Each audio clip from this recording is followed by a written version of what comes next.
Welcome to the Business Spotlight Series. My name is Kay Cote, and I am your podcast host here at Action Coach in Central Texas. Today, we are going to be talking to one of our amazing business owners, and we're going to be talking with Malon, Lemoins, co-founder and managing partner of Blurred Vines. Just know that if this is your first time to our channel, be sure to like and subscribe to get notifications when we drop new conversations just like this one. So, Malin, welcome, and thank you so much for being here today. Please give us a brief overview of your background and tell us a little bit about your business.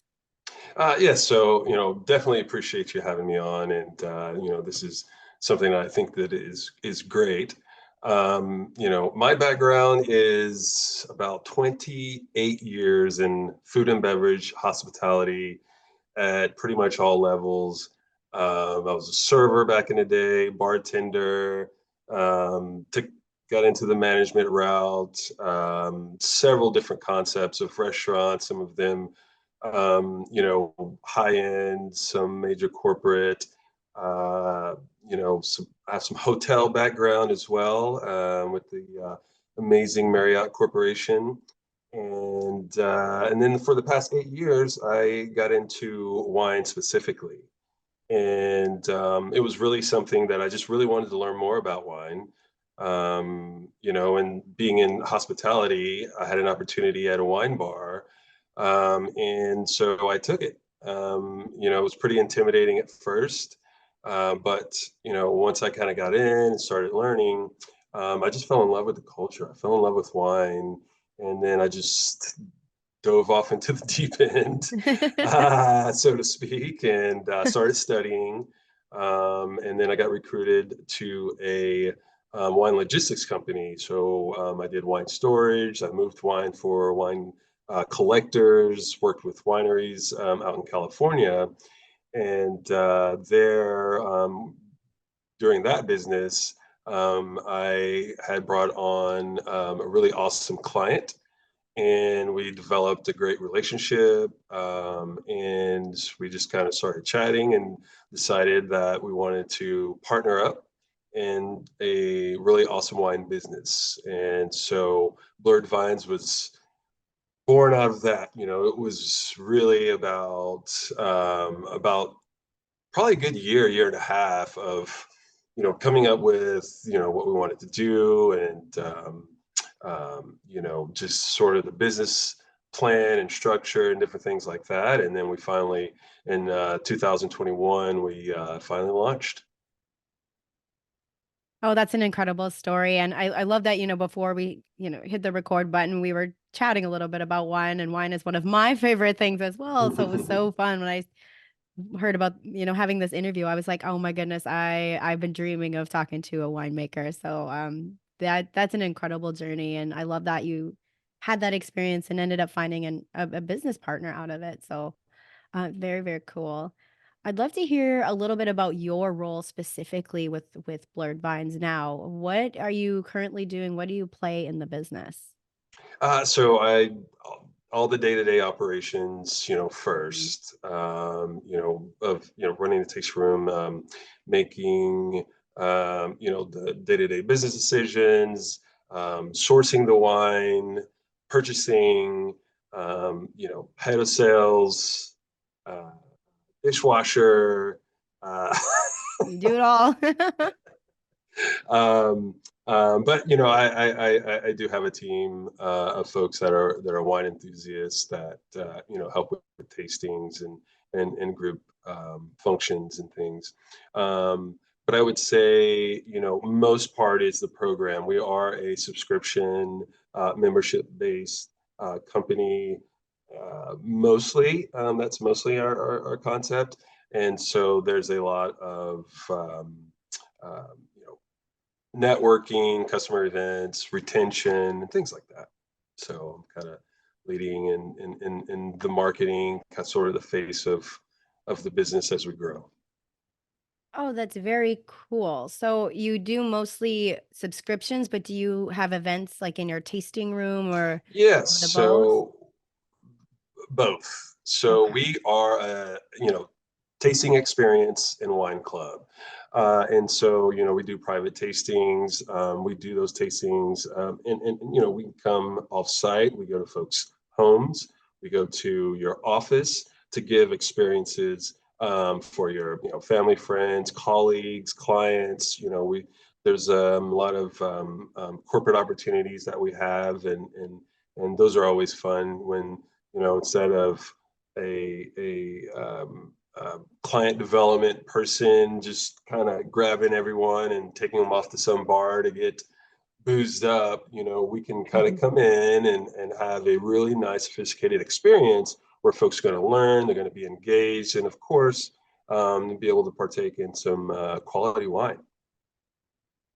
I really like that about your Yeah, business too. You're creating that educational experience so people absolutely. can become more versed in wine and be able to take that education outside of the tasting room and share it with others. Absolutely. And it's a journey. And Mhm. some folks are at different parts of their journey. And what we do at Blurred Vines is help people elevate that journey wherever their goals are with whatever they want to do. Some folks just, really enjoy sharing wine with their family and friends on the weekends. Maybe a glass or two here. And then there's some folks that buy a lot of wine and collect wine. They have a cellar, of 3, 4, 500 bottles, and that's their thing. And they like to, entertain in their home and have these wine dinners and all these sorts of events. And so we can help facilitate um, wherever you're at on that journey. Oh, that is incredible. I can't wait to check it out sometime because it's like that sounds really, really cool, especially that kind of immersive experience along with the delicious wines. Mhm. Thinking about your role in the business, I'd like to hear what does your job entail? Like how many hours do you work in your business, kind of the job of what you do, and then how many hours would you say you work on the business, strategic planning, creative planning, things like that? Sure. Yeah, that's I'm one of those that I really kind of engulf myself in so many aspects of it. And if I had to pinpoint hours of the week, probably I probably spend 90 to 100 hours doing something. Work wise, probably closer in the, maybe 60 to 70-hour range. But you also have to think about, I'm just in a very unique sort of business concept, right? So I tell folks, I really love wine, so I got a job doing wine. So really, so a lot of my day to day is, because I'm curating experiences and folks have an expectation of wine. So I have to taste wine and evaluate it and think about it and who I could sell this to or what my next subscription package looks like and kind of build that package. So, I'm tasting wine and also from a, business standpoint as a buyer, those distributors and suppliers, I get invited to a lot of cool lunches and events and, but, I take it, seriously. So I consider that my work, even though a lot of people wouldn't, but it's important in the business that we do because if there's not any credibility to my skill sets in choosing quality wine, that's going to hurt the business. So I always kind of have to be involved in that quality piece of wine. And also we do things with other wineries, hosting events. Our concept is, in terms of our product, in terms of our wine, I source everything from the West Coast. So that gives us some exclusivity. So it's California, Oregon, and Washington. We don't do Texas wine, not because we don't like it, but you know, part of the strategy for our business is some of that exclusivity, right? Mhm, mhm, Because you can find Texas wine anywhere. I mean, Fredericksburg is just hour away. mhm. You can go and visit. So, we kind of bring that West Coast experience here to Austin. And so sometimes, we bring, winemakers that, want to come and have a visit. And I'll tell you from a experience, our wine club members and anyone really, I mean, just loves that, to actually have that conversation with the person that made this beautiful wine. And Mm. they're visiting Texas, and so there's that fun little thing. And so so networking and having those conversations and collaborations is a lot of my workday as well. 100%. And I completely understand where you're coming from with that because it's like you are the business. Like Mhm. you walking into a tasting room, you going and experiencing wines. It's like that, like you are the business. And so those things are necessary. I completely resonate with that. That's really, really incredible. So I'm, kind of like talking about, you are the business, you're out there, getting out there, talking about the wine, connecting with other people, collaborating. What are some of the different marketing strategies that you're using to not only connect with your potential clients, but, again, collaborations and things like that? Is there anything that you're setting into motion regarding your marketing strategies? Yes, and it is, it's a lot of fun, but very, it's a niche business, right? It's alcohol. Not everyone drinks alcohol, not everyone's old enough, so I have to really kind of ratchet down that strategy into, okay, who, am I targeting? So we definitely, as a business, do focus on digital. We work on our social media and SEO and things like that to really bring awareness to our business and concept. But our best way to convert is when folks are engaged in our events, whether it's at the tasting room and so also for me to get out and actually network and meet folks at different sort of events. For example, being in Austin, in an entrepreneur, you probably heard of Capital Factory, Mhm, and they do a lot of um, startup and founding, networking opportunities. I did startup crawl, and so I get involved in those to really kind of grow our just brand awareness with folks that are business people and entrepreneurs, because there is an opportunity for us in the B2B market. For example, gifting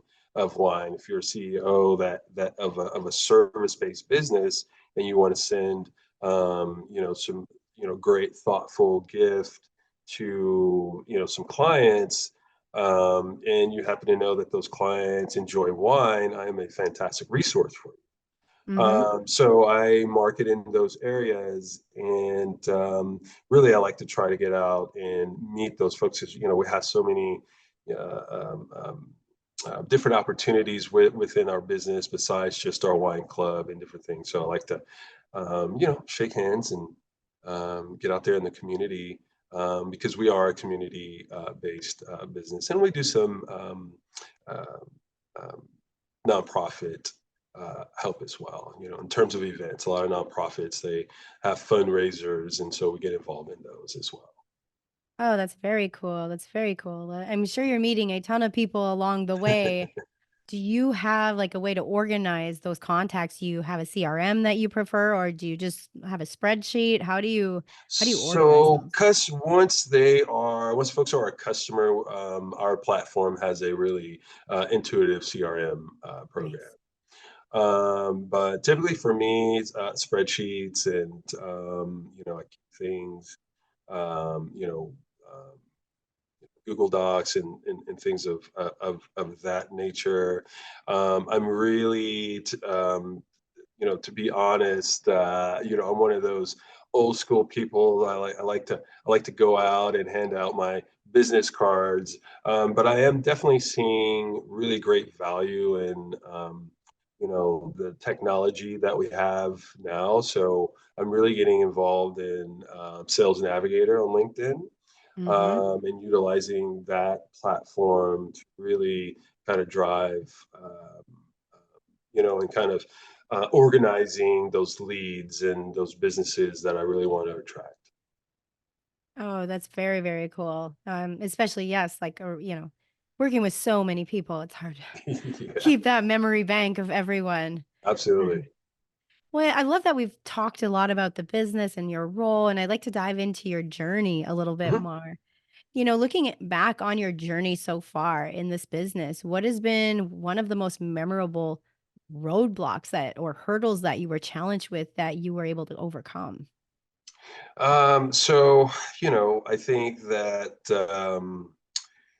earlier on in my career, I think the biggest one, and I think that some people, this, I'm hoping that it's inspiring to people and some people can relate, is that I don't have a college degree.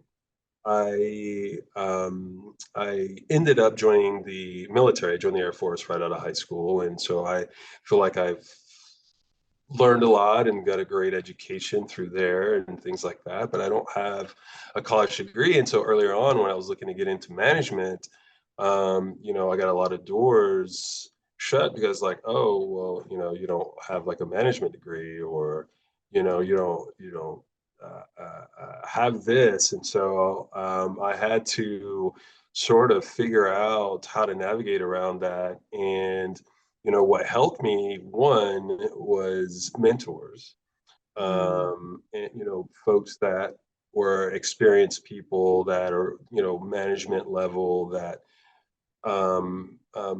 really wanted to help me and see me succeed. So just kind of, learning from them, but also taking advice. And so, I did take, go off and take a couple of business courses at the community college at the time. And, I didn't really see it as, having a piece of paper to show that, oh, I'm smart and all these sorts of things. But it's more for myself to kind of gain a little bit more knowledge on how business works through mhm, the academics. And I really, and then actually decided to leave a company because they were like, well, kind of stringing along, you're going to have to move and all these things. And so I found a really amazing company that was actually recommended to me by a mentor, and said, hey, you should try. They're up and coming, they're growing, they're going to give people opportunity. So I went to this company, and they were like, same thing, like, well, you don't have any management experience. However, we are in a very explosive growth time in our company. So, you know, we understand that you have some great experience. So we'll bring you on, as an hourly associate, and just give you the opportunity. The door's there. And I was like, that's all I needed. And so I took the opportunity with this company, and I just worked hard, did, and just kind of paid attention to what was going on around me, and I learned from some experienced managers, and just certain aspects of being a leader, right? Because a lot of management is just numbers and different things like that. And so I just kept excelling and saying, hey, I want to do this. I want to be a part of training. I want to go and open restaurants for this group. And I opened several restaurants. And sure enough, at first it was a little frustrating. It took a little bit of time, but after 14 months of working hourly positions, floor stuff. They gave me an opportunity to go into management, and I ended up staying with that company another 8 years. They just I learned so much on operating restaurants and hospitality and different things that it's a and now they're like one of the biggest corporate restaurant groups in the United States. I know you've been the one and that sort of thing, but there was a company that really gave me an opportunity, and once I just was able to kind of get there, my trajectory just kept going up, and it's been. That is a very incredible story too, because it just shows like once you keep pushing and finally Mhm, when you get that sliver of the door that's open and you kind of like kick it open and mhm, you go down that path and then you learn so much from just the experience of right, existing in that right. space. And And so now, yeah, and after a while, it was great. In the industry that and things kind of started changing, that nobody cared that I didn't have a college degree. They just wanted to know about my experience. yeah. Having the Air Force on my resume was always Mhm. great, and so it was just kind of, once you kind of get over that hurdle, and then it's just, let's just go. Very cool. And thank you for your service too. I appreciate Oh, it. by the way. We've covered a lot of incredible ground on this interview, and now I really would love to dive into a couple rapid fire Sure. questions. These are just those fun hot seat questions. We got I think four of them here, and then Mhm. we'll wrap up and head into our final question. All right. All right, what is the key to success for you? um, I would say thoughtfulness. I feel like throughout my career, anytime I've had success in my decision making, I've been meaningful about, okay, putting some thought into it. Obviously, as entrepreneurs, sometimes things happen, and you got to make a quick decision and go for it. However, if you have the opportunity to take a moment and observe and kind of look around and put some thought into it, I think that you'll find that your decision making can be better. As it's been that way for me. I would say. Love that. What is your one piece of advice for other business owners? I would say embrace technology. It's easy. There's a lot of tech companies out there. That's what they do. But for those folks that are, hospitality, they're service based, maybe a consultant, Hmm.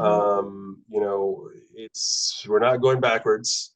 And I think that as business owners and entrepreneurs, there's a lot of tools in the technology world that can, I think, do the best thing for a business owner, and that is save time. Because that's just something that we're never, no matter how much money revenue you have, never gonna get your time back. Very true. What is one book or any piece of content that you are taking in right now or have read recently? So currently, I'm doing a lot of article reading in the wine industry, and YouTube videos, and a lot of podcasts. So this is cool. But I would recommend a book that I have, that I own, and that I've had for a while, and I've got a lot of value out of it. And it's called The Samurai Leader. And the book is so, I'm a big fan of Japanese history and culture, and the philosophy of Bushido, and so it really has a premise on, as a leader, having discipline and having some courage, and also having, within all of that, also having um, compassion, And I think that the way the book is written and understood, it really gives a good foundation about what it is to be what I think is a good leader. Because I think you have to have all of those aspects, those traits to really kind of have a good foundation to be a good Oh, very true. And the last question is, if you leader. had to choose only one area of your business that you could immediately improve tomorrow, what would it be? Revenue. No, no. I would say more seriously, lead generation. Mhm, I think that kind of funnels down to the revenue piece. But mhm, for us as a business, it's niche. However, it is for the right customer, it's all in and it's amazing. So just being able to generate leads and get in front of those folks that are wine enthusiasts, that are willing to, you know, spend some of their livelihood, time, money, and going on their journey. And if you're willing to do that, we're a great company for it. So the more of those folks and those leads I can bring into the family, that will help that bottom line. definitely. Oh, those are great answers. Thank you so much. Before we get into our final question of the day, let's get people in touch with you. Let's help them find you. How can people find out about your company? They follow you on social media. Yeah, so first, blurred-vines.com. It is a little bit of a play on the song. Yeah, I was gonna ask. Came up on that. Yeah.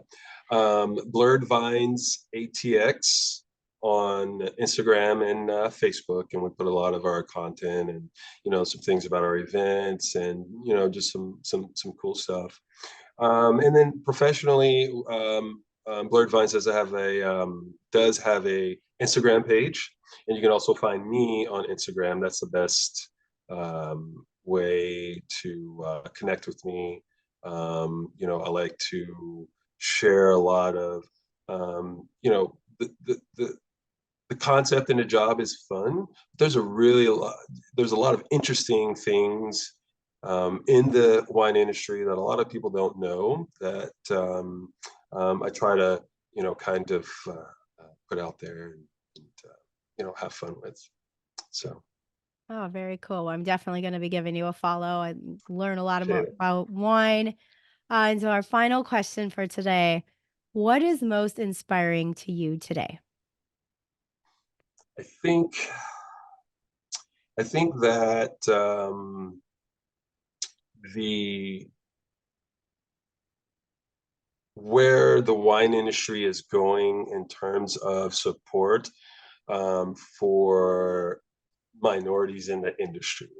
There's some organizations that are really um, moving the needle for inclusivity. I love the industry. I love what I do. I'm not going to do. I can't see myself doing anything else, right? Mhm. Um, but the reality of it is, for me, as an African American, I'm literally less than 5% of professionals in the wine industry. And Mhm. then, working at a high level, even less than that. So Mhm. that's kind of one of my things to sort of be, out there to show that, hey, this industry has a lot of opportunity for everyone, for every community. Everyone loves wine, right? So, well, that was a lot of people love. But I think to that, professionally, the more inclusive that we can be, the more ideas, the more, different wine concepts and products and different Mhm. things can really drive the industry. I mean, it's already $1 billion industry, but there's just so much opportunity for folks, and you know not just for folks that want to do what I do in terms of doing events and selling wine, but all of these wineries and wine concepts and producers need CFOs. They need marketing folks. There's a lot um, of science in the wine industry, agriculture, so many different avenues and things. And I think that as we grow, and so that's really inspiring. It's inspiring to me um, to know that we're moving in that direction. Oh, wonderful. Well, Malin, this has been such an enriching conversation. Thank you so much for your time today to chat with me. It's been a real Absolutely. pleasure. Awesome. Well, thank you so much.